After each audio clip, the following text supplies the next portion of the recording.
Assalamualaikum warahmatullahi wabarakatuh. Alhamdulillah rabbil alamin, hamdan katsiran tayyiban mubarakan fih, kama yuhibbu rabbuna wa yardah. Asyhadu an la ilaha illallah wahdahu la syarika lah, wa asyhadu anna Muhammadan abduhu wa rasuluh. Allahumma salli wa sallim wa barik wa an'im ala nabiyyina Muhammadin wa alihi wa sahbihi ajma'in wa ba'du. Ikhwani wa akhwati fillah, para pemirsa Roja TV dan para pendengar dari Roja ini dimuliakan oleh Allah Azza wa Jal. InsyaAllah kita akan membahas pembahasan terakhir dari pembahasan syirkah, bentuk yang kelima dari syirkah yang sebelumnya telah kita jelaskan. Ada syirkah inan, kemudian ada syirkah mudharabah, ada kemudian syirkah wujud dan syirkah abdan. Sekarang syirkah yang terakhir yaitu syirkah mufawadah. Apa itu dan apa hukumnya dan bagaimana konsekuensinya dalam syirkah ini? Taqra Syekh. Bismillah, qala al-mu'allif rahimahullahu ta'ala al-khamisu syarikatul mufawadati an yufawwida kullun minhuma ila sahibih kulla tasarrufin maliyin wa badaniyin min anwa'i syarikati. Yang kelima adalah syarikah al-mufawadah, yaitu setiap dua orang atau dua pihak yang bersekutu menyerahkan atau memberikan kepada kawannya atau temannya setiap bentuk transaksi harta dan badan dari jenis-jenis syarikah. Ya. Syirkah yang kelima dinamakan dengan syirkah al-mufawadah. Mufawadah adalah bentuk mufa'alah dari kata fawadah, yaitu bermakna tafwid, menyerahkan sepenuhnya, menguasakan sepenuhnya.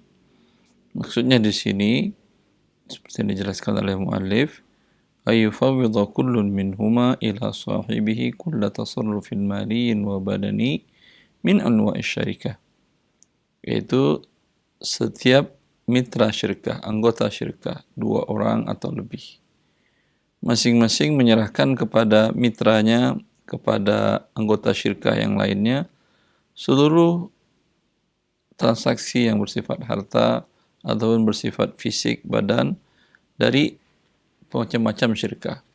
Jadi ini gabungan dari, di sana ada syirkah inan juga, ada yang bermudharabah, ya, ada wujud, ada syirkah abdan. Ya, dia gabungan dari semua syirkah itu.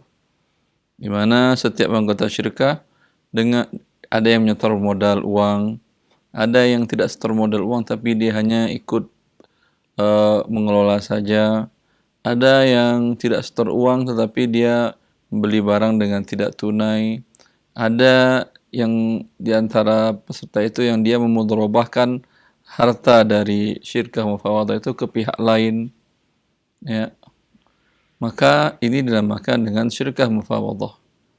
Para ulama berbeda tentang hukum ini boleh atau tidaknya. Sebagian para ulama, dan ini adalah mazhab Imam Syafi'i dan mazhab Syafi'iyah, syirkah mufawadah ini tidak boleh.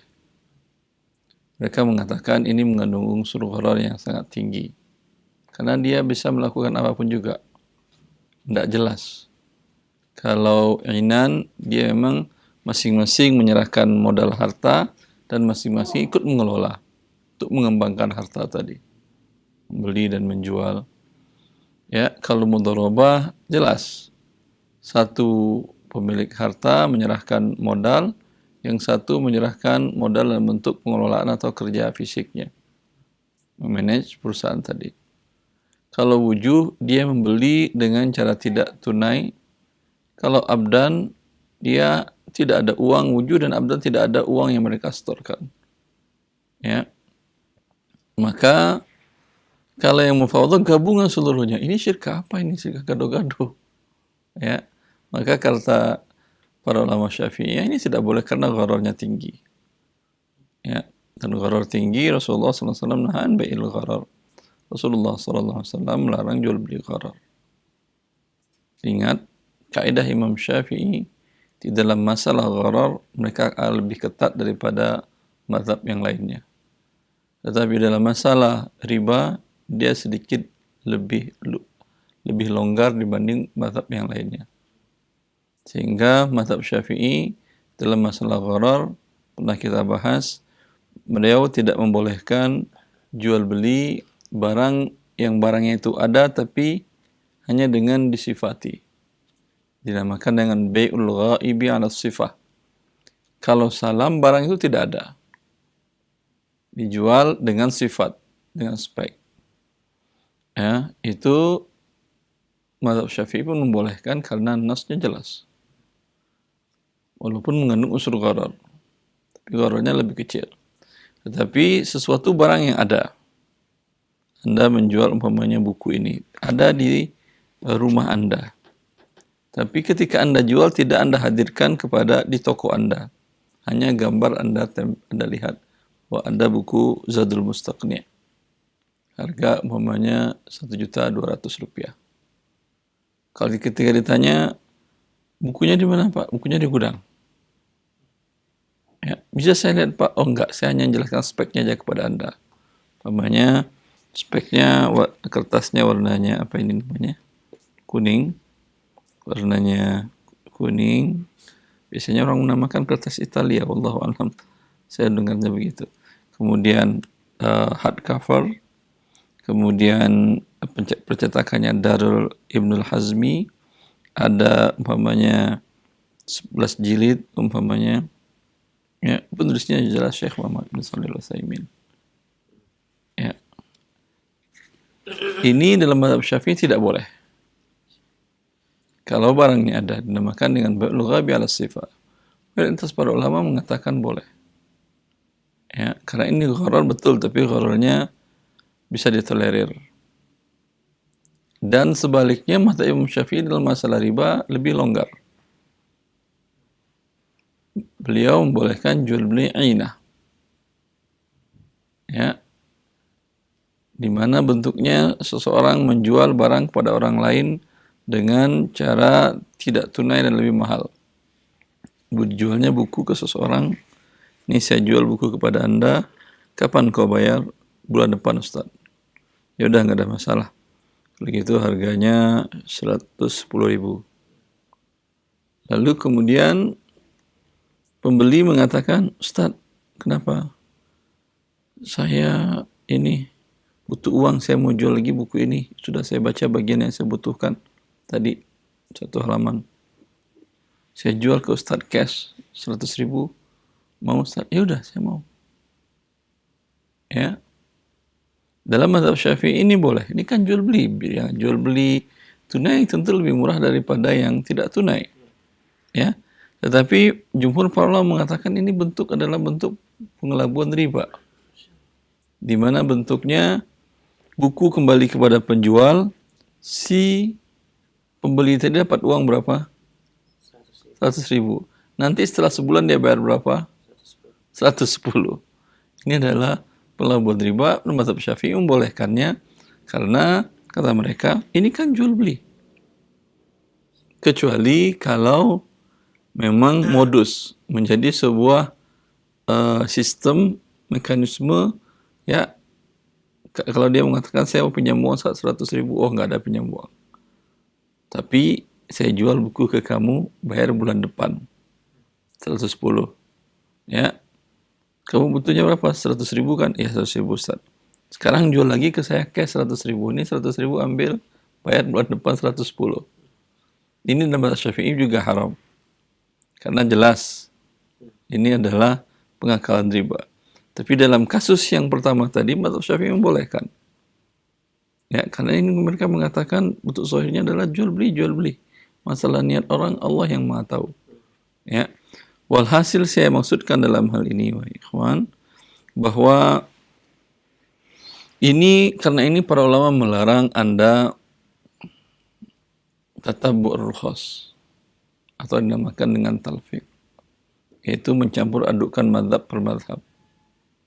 Mana menurut Anda, wah ini mah enak ini, Anda ambil mazhab yang ini. Ketika ini, wah ini yang enak, saya keluar dari mazhab yang pertama pindah yang kedua. kasus yang lain, wah ini lebih enak. Tidak bisa. Karena masing-masing memiliki kaidah yang berbeda dari yang lainnya. Yang bila Anda main caplok-caplok, nanti di mazhab Syafi'i gharar berat, tapi riba boleh. Anda ambil mazhab Syafi'i, riba. Gharar mazhab jumhur. Mazhab jumhur riba lebih ringan, gharar lebih ringan, riba berat. Anda ambil jumhur yang gharar lebih ringan. Berarti Anda ambil semua yang ringan. Inilah yang dikatakan oleh para ulama, faman tatabba ar-rukhas faqad tasandaq.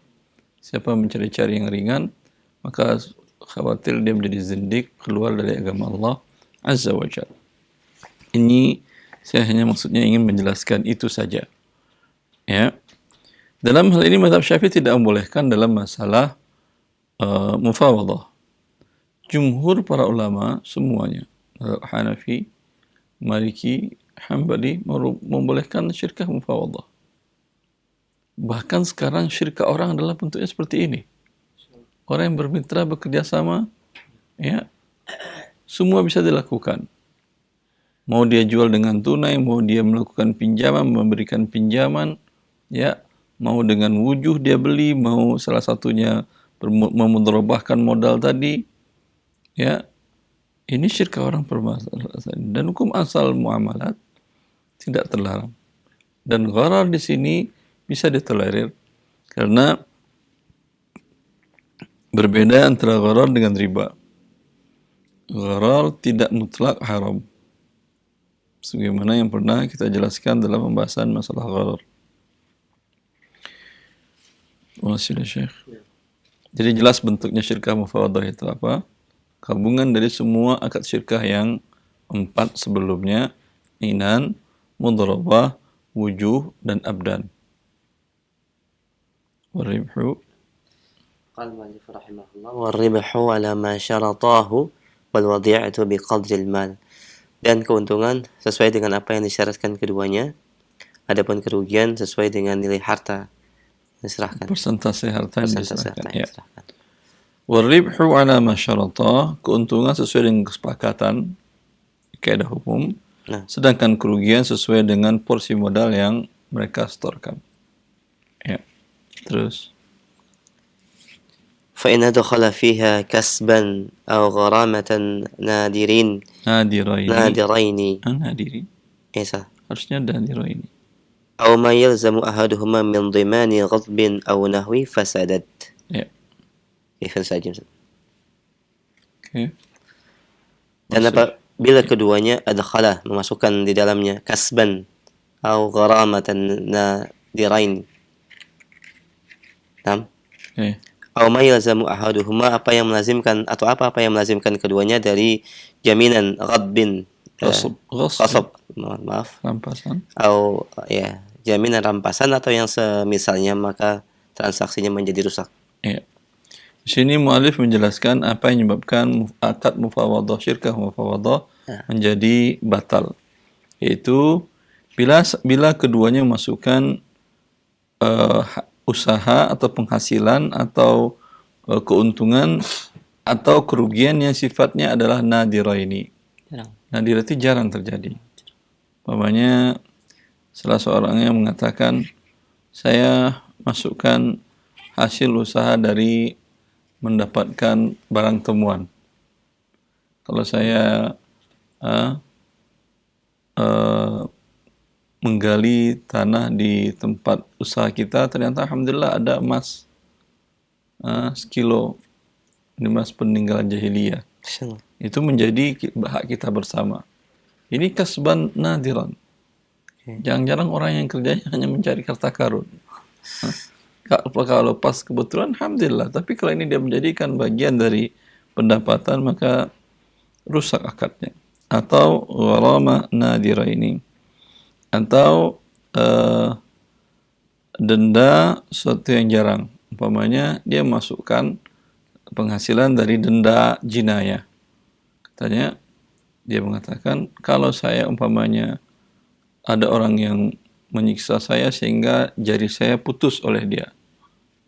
Saya lagi jalan umpamanya, bisa lagi nunjuk, dipatahin tang jari saya. Dalam syariat Islam, diyat, kompensasi pembayaran jari patah satu itu 10 ekor unta. Kata dia, ini penghasilan jadi milik kita berdua.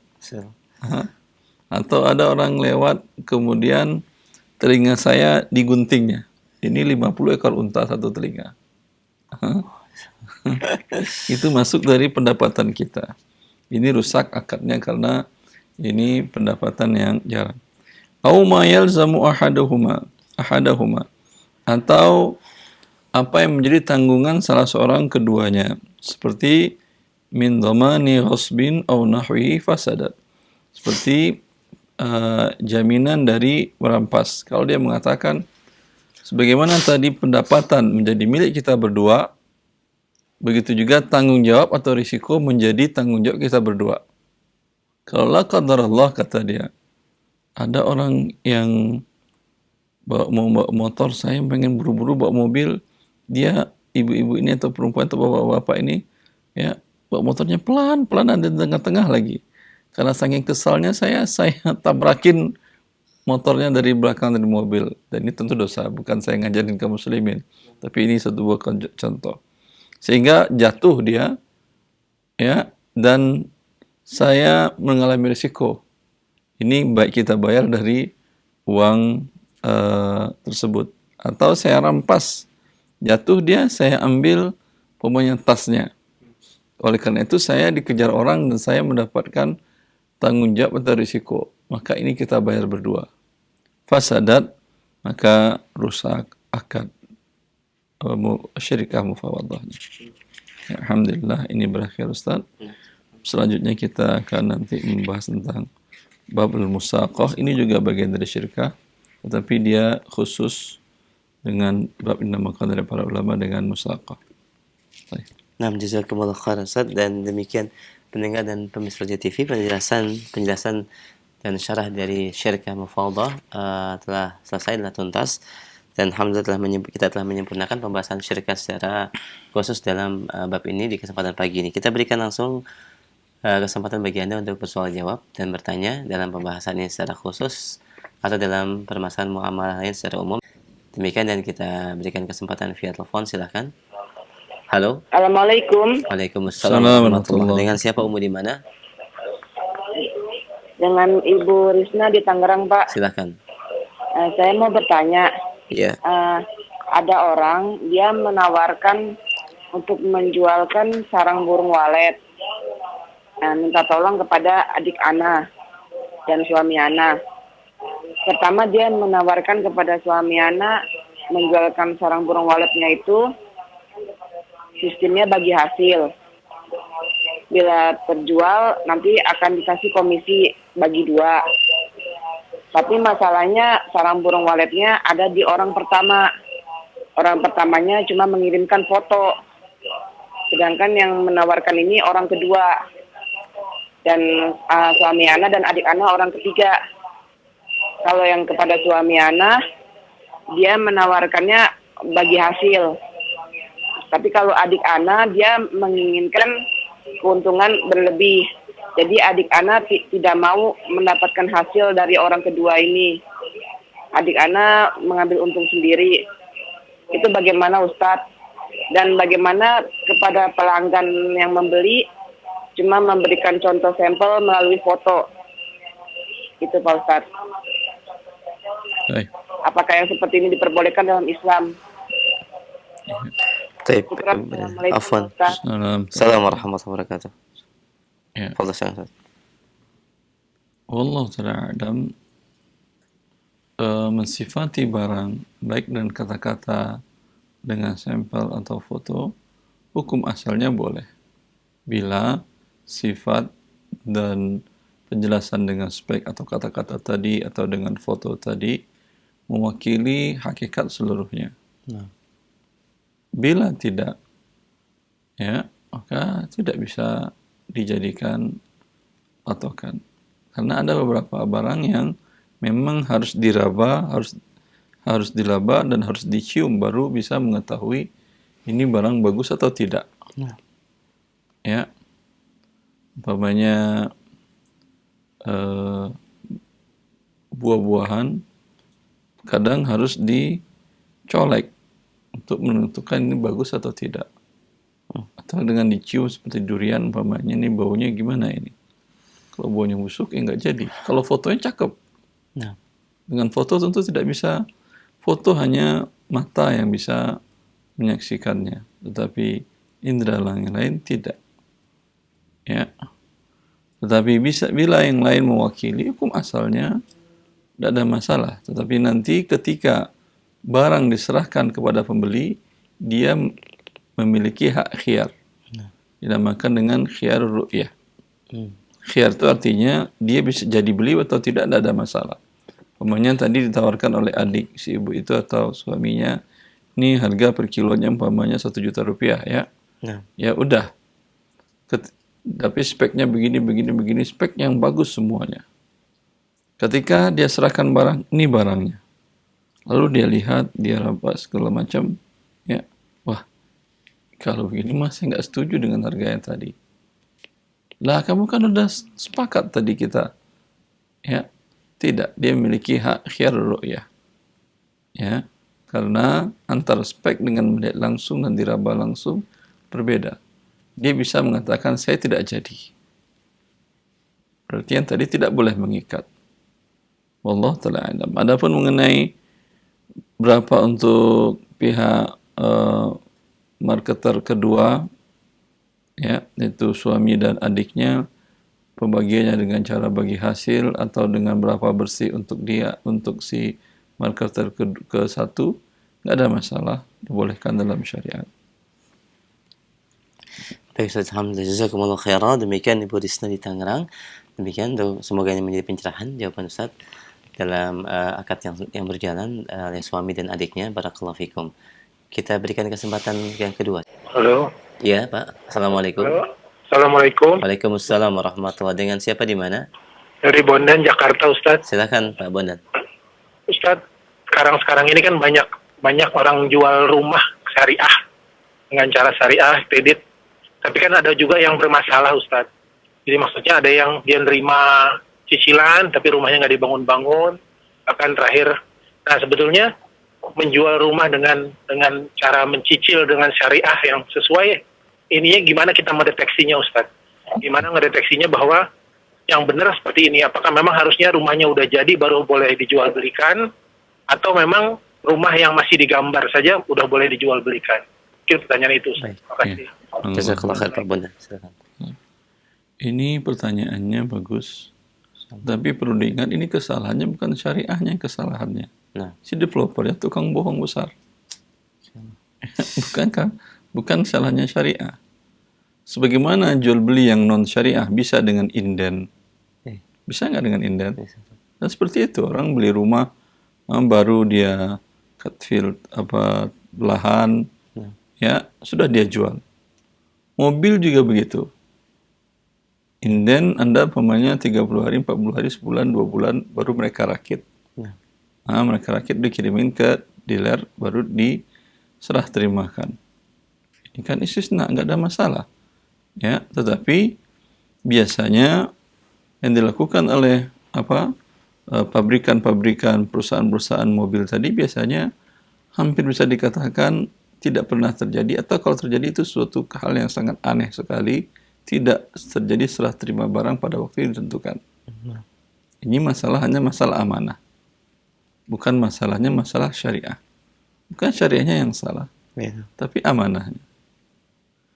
Yang masalah amanah ini bisa terjadi pada orang muslim tidak amanah, dan sangat mungkin juga terjadi pada orang kafir. Orang kafir, kenapa Anda lihat umpamanya tadi perumahan-perumahan kafir, ya, juga mereka inden atau apartemen-apartemen yang dilebur oleh perusahaan-perusahaan kafir. Itu kan inden. Anda kan belum ada, Anda udah beli. Ya, bahkan yang lebih ini lagi nasi goreng itu kan inden. Ya, baik muslim atau kafir yang menjualnya. Tapi masalahnya orang-orang itu amanah. Ya, yang ini bukan masalah syariahnya.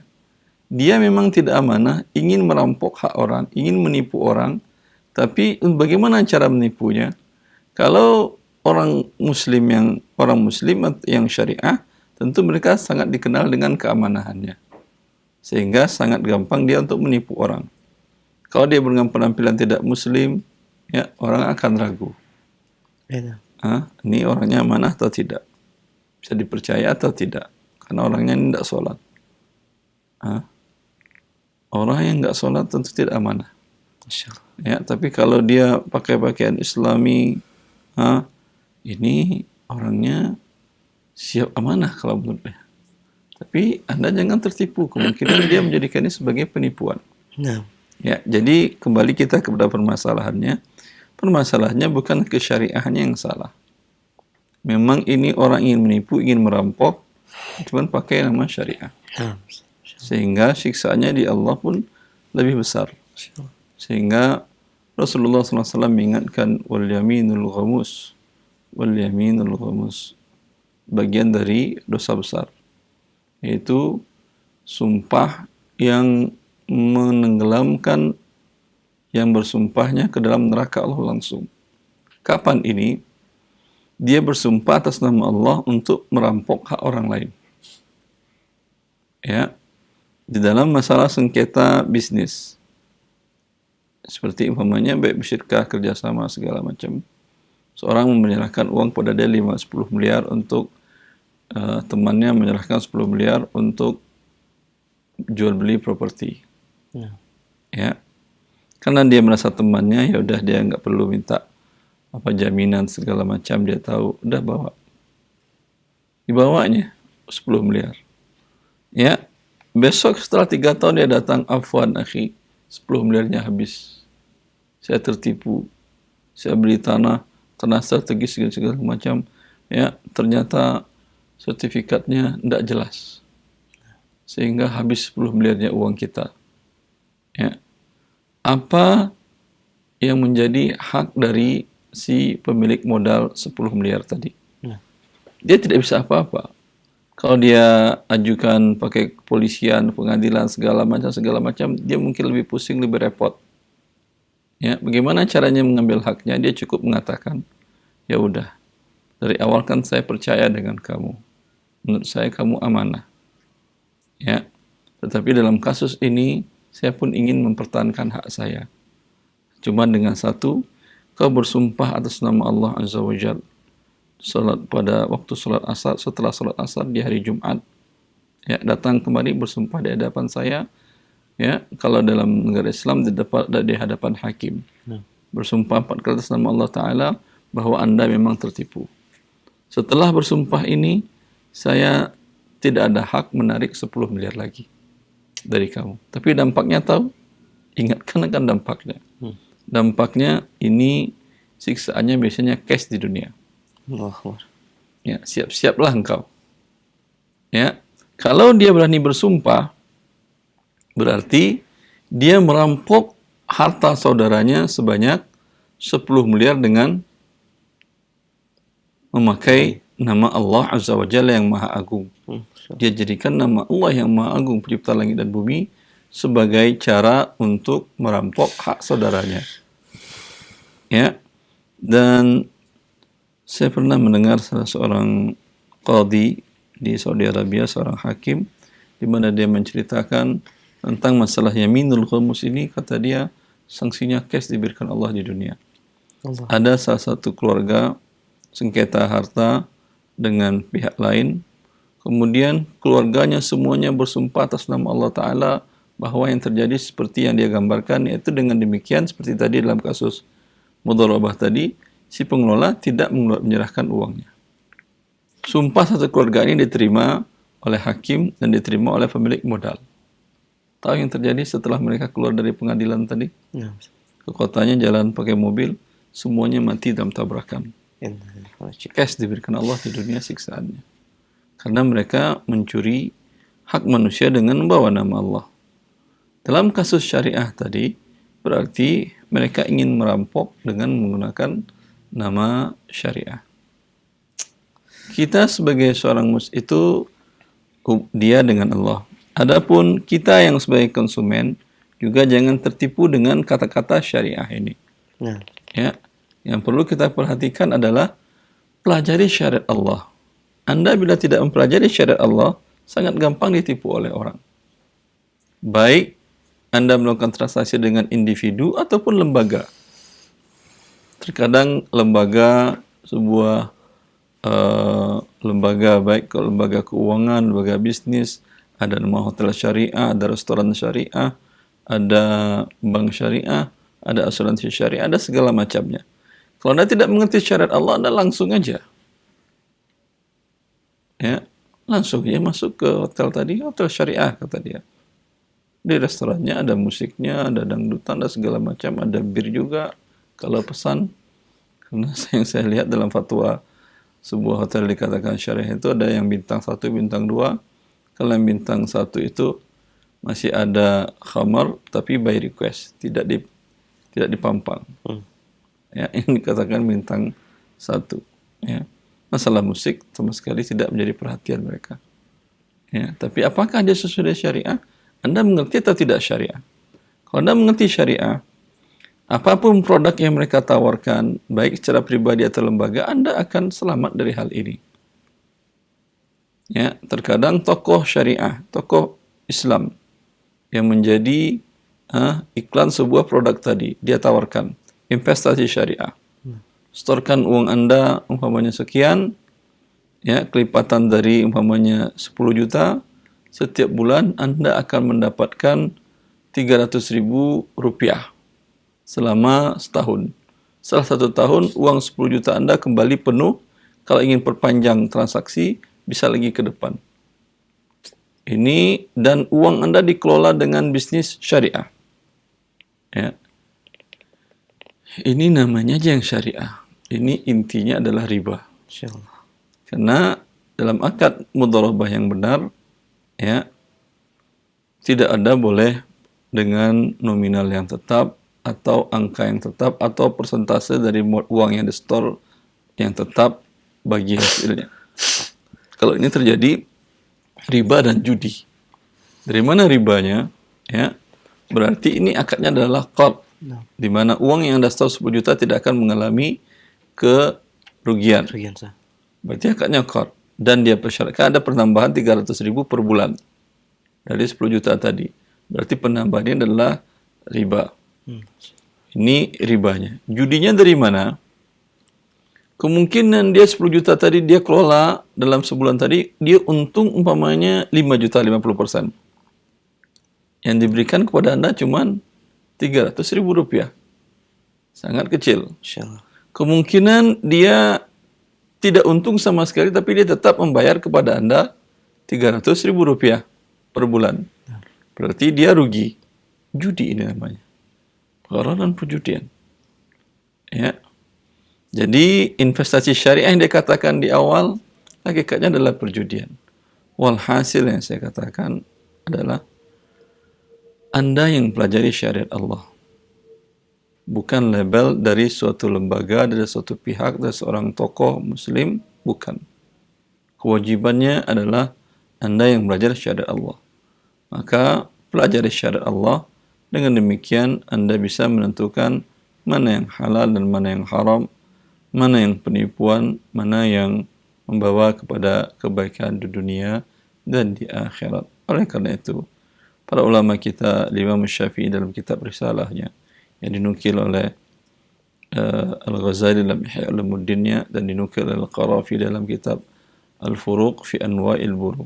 Yajibu 'alal mukallaf, wajib bagi seorang muslim yang mukallaf, yang sudah balik berakal, qabla an yuqdima 'ala fi'lin, sebelum dia melakukan sebuah transaksi, ayya'lam ayyata'allama ma ayyana Allah fi, wajib dia mempelajari apa yang Allah wajibkan dalam hal tersebut. Fa in ba'a, jika dia menjual, awishtara, jika dia menjual atau membeli, wajib dia mengetahui apa rukun dan syaratnya yang dijelaskan oleh Allah dan Rasulnya. Fa in ajara, jika dia melakukan transaksi sewa, jual beli jasa, wajib dia mengetahui syariat Allah dalam hal ini. Fa in qarada, jadi Imam Syafi'i orang dari Hijaz, mudharabah dengan lafaz qirat kalau di Hijaz. Fa in qarada, jika dia melakukan akad qirat atau akad mudharabah, yajib an yata'allam ma'yan Allah fil qirat, dia wajib mempelajari apa yang ketentuan-ketentuan Allah dalam masalah investasi atau mudharabah tadi. Ini kewajiban kita. Jangan kemudian, dan di akhirat pun, kullu nafsin bima kasabat rahin. Bahwa masing-masing kita bertanggung jawab atas perbuatan kita. Tidak bisa Anda mengatakan, ya Allah, saya terlanjur melakukan transaksi ini karena ini sudah direkomendasikan, disertifikasi oleh Dewan Syariah Nasional. Masya Allah. Enggak, ternyata itu riba, Anda yang bertanggung jawab. Yang memberikan sertifikasi tanggung jawab mereka dengan Allah. Yang Anda juga tanggung jawab Anda dengan Allah. Tidak bisa dilimpahkan kepada pihak lain. Ya. Atau Anda katakan, ya Allah, saya beli rumah tadi, kata dia tidak ada riba, ternyata saya ditipu karena ada Ustadz si Fulan. Ustadz si Fulan tadi disiksa Allah, iya. Karena dia membantu sebuah perbuatan dosa, penipuan umpamanya. Ya, atau dia juga mungkin tertipu. Dia nggak tahu, ternyata ditipu oleh pihak pengusaha tadi. Tetapi tanggung jawab Anda kepada Allah tidak lepas. Maka setiap kita belajarlah syariat Allah Azza wa Jalla, karena ini merupakan ibadah. Andai pun Anda tidak melakukan transaksinya, tapi hukum belajarnya tetap wajib. Semoga dengan begini kita diselamatkan oleh Allah Azza wa Jalla di dunia dan di akhirat. Allah Ta'ala. Jazakumullah khair Ustaz. Demikian jawaban dari Ustaz bagi Bapak yang bertanya. Semoga ini bermanfaat dan juga memberikan pencerahan yang sangat jelas bagi kita terkait dengan hakikat transaksi atau penjualan syariah atau yang berlabel dengan syariah. Demikian barakallahu fikum. Kami berikan kesempatan lagi via telepon sebelum kami angkat dari pesan singkat. Baik, silakan. Halo. Silakan, halo. Halo, Assalamualaikum. Waalaikumsalam warahmatullahi wabarakatuh. Dengan siapa Umu di mana? Dengan Ana di Kalimantan Timur. Baik, silakan Umu Ana. Iya, Ustadz, saya kan pedagang pakaian ya, online. Saya itu membeli pakaian itu dari supplier tangan pertama, bukan dari produsennya, karena produsennya harus ngantri, jadi slotnya masih penuh, jadi saya terpaksa beli dari supplier lain. Nah, karena di produsennya prosesnya itu masih diproduksi, jadi si produsennya tadi membuka PO ke suppliernya. Kemudian si supplier tadi setelah dia daftar ke produsennya, dia buka PO juga kepada kami reseller. Nah, itu gimana hukumnya Ustadz, dia buka PO seperti itu, sedangkan barangnya belum dia terima. Kemudian proses pengiriman pun ke Kalimantan kan sekitar 2 minggu. Jadi dia udah buka PO, kemudian minta DP juga. Itu gimana Ustaz? Baik. Ya. Allah ya. Itu saja Umu Ana? Ya. Baik, jazakallahu khair, kita akan simak jawabannya. Nah, ada tadi yang menggantung dari pertanyaan Pak Bondan tadi mengenai apakah beli barang itu harus barangnya ready atau bisa dipesan untuk dibuatkan. Saya jelaskan tadi secara garis besarnya. Pada dasarnya istisna hukumnya boleh dalam syariat Allah Azza wa Jalla. Ya. Kalau barangnya sudah jadi, lebih tenang hendak. Kalau Anda berhadapan dengan orang yang Anda ragu keamanahannya, jangan beli sebelum jadi rumahnya, jangan beli sebelum jadi apartemennya. Cuman konsekuensinya harga mungkin lebih mahal. Itu konsekuensi dalam hidup. Anda ingin aman dari risiko, tentu harga lebih mahal. Ya. Kemudian boleh atau tidaknya sudah kita jelaskan, boleh akad istisna itu. Ya. Walaupun ada nas dari Rasulullah SAW, Rasulullah melarang menjual barang yang belum dimiliki. Ya. Tadi apartemennya belum ada, rumahnya belum ada, yang ada baru tanah. Rasulullah kan melarang menjual belum dimiliki. Dalam Rasulullah barang yang belum dimiliki bukan barang yang belum ada. Ya. Dalam akad istisna, yaitu akad memproduksi, yang dijualnya bukan material. Kalau ini jualnya material, memang tidak boleh dia jual sebelum barang di tangan dia dan diterimanya.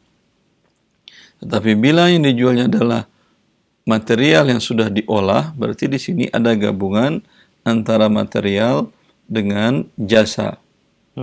Ya. Dan akad jasa boleh dilakukan walaupun pada saat transaksi tidak ada. Ya, Anda tolong perbaiki mobil saya berikan Anda upah, biasanya berapa, seperti ini. Anda tanya ke sana sini, ya sekitar 1 jutaan. Sudah perbaiki 1 juta. Sudah ada jasa perbaikannya? Belum, kan belum ada. Ya, boleh ditransaksikan, boleh, karena ini akad ijarah, akad jasa. Ya, untuk akad produksi tadi di sana ada material dan ada unsur jasa pengolahan. Terkadang biaya jasa pengolahan lebih mahal, lebih tinggi daripada harga material. Ya, mau lebih tinggi mau tidak tetap ada jasa ijarah. Dan ijarah boleh ditransaksikan walaupun belum ada pada saat itu. Ya, karena itu para ulama mazhab Hanafi membolehkannya, dan OKI, Organisasi Konferensi Islam Divisi Fikihnya pun mengatakan untuk saat sekarang hampir semua kehidupan manusia dimasuki hal ini. Saya masih ingat Syekhana Saleh bin Ghanim Sadlan rahimahullah. Beliau dahulu anggota ulama besar Saudi Arabia, ketika mengajar di program magister di syariah, saya waktu itu di syariah di Riyadh, beliau mengatakan secara referensi fikih yang membolehkan akad istisna ini mazhab Hanafi. Hambali mengatakan haram. Ya, dan para ulama Saudi Arabia dikenal dengan mazhab Hambali. Tapi dalam keadaan praktek kehidupan sehari-hari, kata beliau, seorang ulama besar mazhab Hambali, setelah subuh di masjidnya, setelah salat subuh, dia mengajarkan fikih muamalat kepada murid-muridnya. Wahai murid-muridku, akad istisna adalah bagian dari menjual barang yang dimiliki dan hutang dengan hutang. Ya, karena bayarannya nanti dan barangnya pun nanti. Ya, ini terlarang, wahai murid-muridku. Itu secara teori dalam mazhab. Tapi setelah ulama ini, syekh ini keluar dari masjidnya, dia butuh membeli sarapan untuk anak istrinya. Ya, di sana biasanya orang sarapan pakai roti yang besar itu, tamis. Tamis itu enaknya kalau lagi hangat. Itu bawanya biasanya pakai alas, kardus atau apa, di bawahnya diangkat. Itu enak, harum baunya. Tapi kalau udah dibakar dari tadi, jeda ada 5 menit, 10 menit, itu sudah enak, keras. Ya. Ulama tadi mengatakan tamis 5. Dia tidak langsung serahkan uang. Kalau langsung dia serahkan uang, akadnya salam. Buatkan saya tamis 5, saya terima setelah 10 menit, 20 menit dari kamu. Ya, iya Pak Syekh, saya buatkan 5. Uang tidak diterima, tamis tidak terima saat itu. Ini berarti tadi haram, sekarang dia praktekkan. Karena memang semua kehidupan manusia dalam hal ini. Kalau ulama Indonesia mazhab Syafi'i, istisna haram. Tapi para ulama semuanya makan nasi goreng. Nasi goreng itu karena istisna, di mana barangnya belum ada, yang ada material, nasinya, bumbu, dan alat peralatan masaknya, kompor. Ya, nasi gorengnya belum ada. Kalau ada nasi goreng dingin, nggak ada yang mau beli. Ya, ini akad istisna, dia beli, pesan 5, saya membawa pulang buat anak-anak.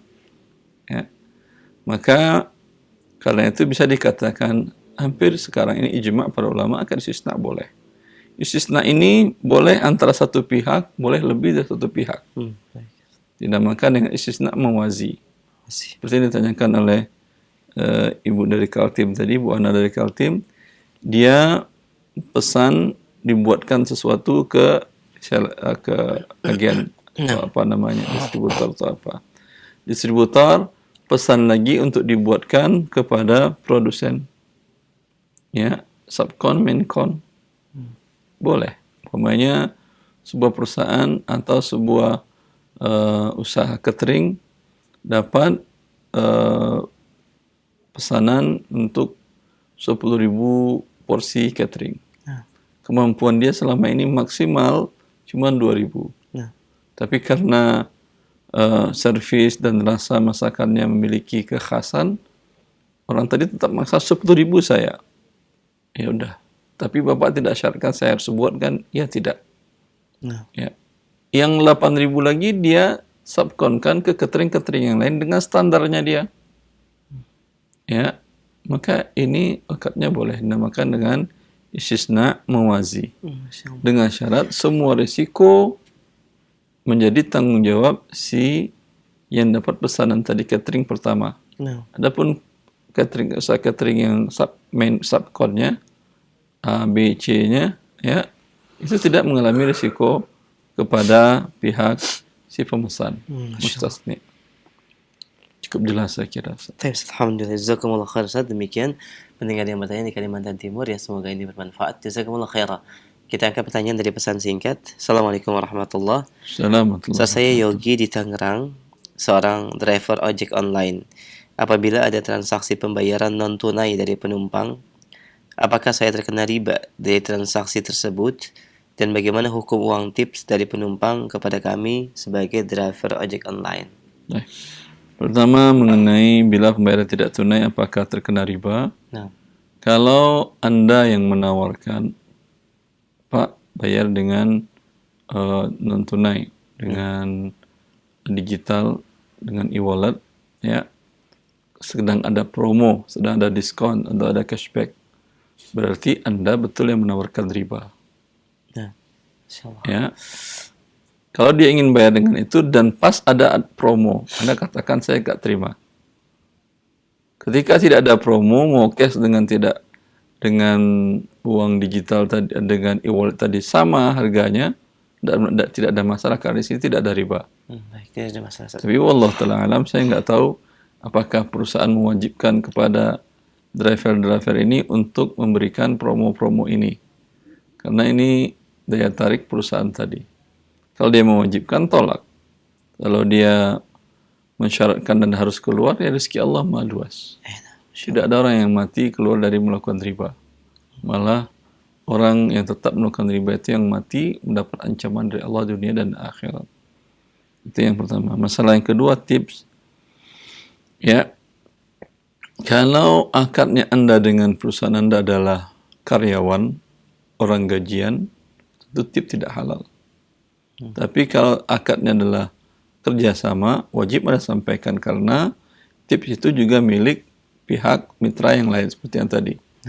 Dalam akad syirkah, di mana mereka miliki semuanya, wajib Anda sampaikan. Kalau dia pihak perusahaan terus terang mengatakan, ya udah kalau dapat uang tip itu bagian dari keuntungan kamu, saya nggak perlu dikasih. Dapat tambahan harga umpamanya tertera 100.000 atau 95.000, dia katakan udah ambil aja.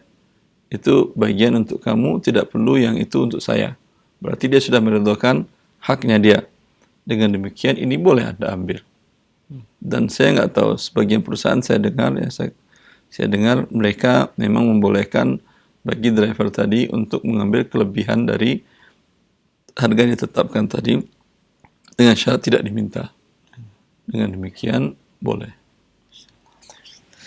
Kalau usaha pribadi Anda jelas tidak ada masalah.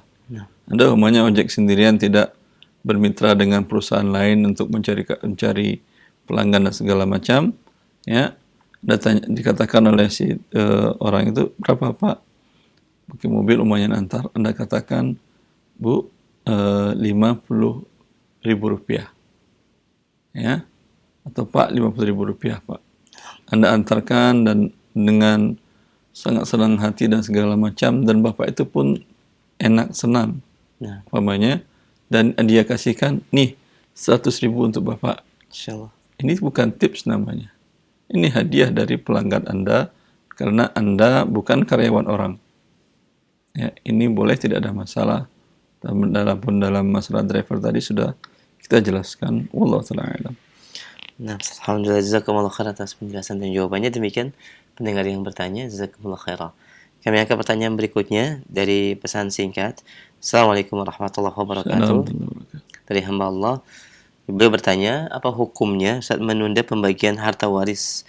Saat ini kedua orang tua kami sudah wafat selama 5 tahun. Jazakumullah khair.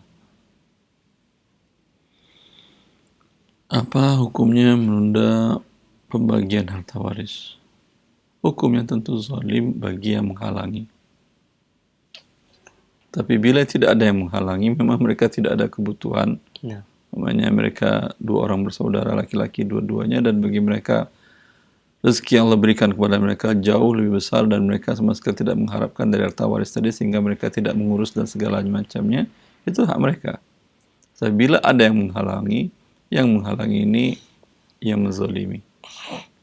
Umpamanya ada yang berkata di antara saudara-saudaranya ini, ya udahlah, ini rumah waris orang tua kita jadikan aja sebagai rumah tempat kita berkumpul bersama dan lain-lain. Padahal ada di antara ahli waris adiknya dia yang kebutuhannya kehidupannya sangat susah. Dan dia tentu menginginkan uang tunai untuk menopang biaya hidupnya. Tapi salah seorang anggota ahli waris ini menghalang-halanginya. Berarti dia menzalimi orang yang berhak atas harta tadi akan haknya dia. Dan zalim jelas sebuah dosa yang besar. Ya. Nah, jazakumullah khairan, demikian pendengar yang bertanya, semoga ini menjadi pencerahan bagi yang bertanya dan bagi kita semua. Jazakumullah khairan. Kami angkat kembali pertanyaan berikutnya dari Akh Farid. Assalamualaikum warahmatullahi wabarakatuh. Ustaz, si A berhutang kepada saya 400 juta untuk pembelian rumah dan pembayarannya dicicil 10 juta per bulan selama 40 bulan, Ustaz. Qadarullah, setelah berjalan 4 bulan, A tidak sanggup lagi mencicil dan menawarkan kepada saya rumah tersebut disewakan sebesar 50 juta per tahun untuk 2 tahun. Sehingga pembayaran dari uang sewa senilai 100 juta dijadikan sebagai pengurang hutang si A kepada saya. Apakah transaksi seperti ini diperbolehkan? Si A berhutang 400 juta, Nah, baru bayar 40 juta, kemudian 4 bulan 40 juta berarti kan ya.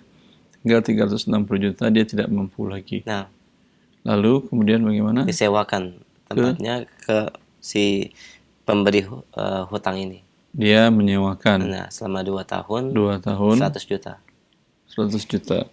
Kalau harga sewanya adalah harga standar, tidak ada masalah. Ya.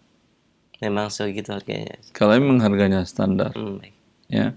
Karena larangan Rasulullah SAW yaitu la yahillu salafun wa bai'un, tidak halal menggabungkan akad hutang piutang dengan jual beli. Dan sewa menyewa bagian dari jual beli. Ya. Karena ini pintu bab terbukanya riba. Yang saya pahami dari sebagian pendapat para ulama bahwa ini ribanya riba wasilah untuk menutup celah riba yang besar. Ya, bila itu tertutup dengan cara dengan cara harga-harga standar, hukum asalnya tidak ada masalah. Tapi sebagian ulama mengatakan tidak, ini memang larangan Rasulullah SAW mutlak. Bila tergabung dia termasuk haram. Ya. Lebih baik untuk menghindari ini, si yang berhutang 400 juta ini menyewakan ke pihak lain, jangan kepada pemberi hutang. Ya. Lebih selamat. Baik, demikian Farid yang bertanya. Jazakumullah khairan. Barakallahu fiik. Kami akan kembali pertanyaan dari pesan singkat dari Andi di Jakarta. Bismillah, Ustaz, saya memiliki mobil dan ada satu orang siap sebagai driver online.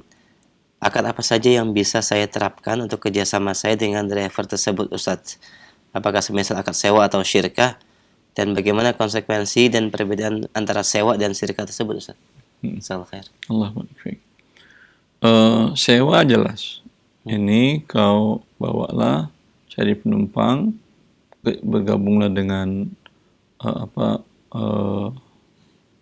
online untuk mencari penumpang, dan sewanya sehari, ya, Anda katakan kalau bukan untuk usaha biasanya saya sewakan 100.000.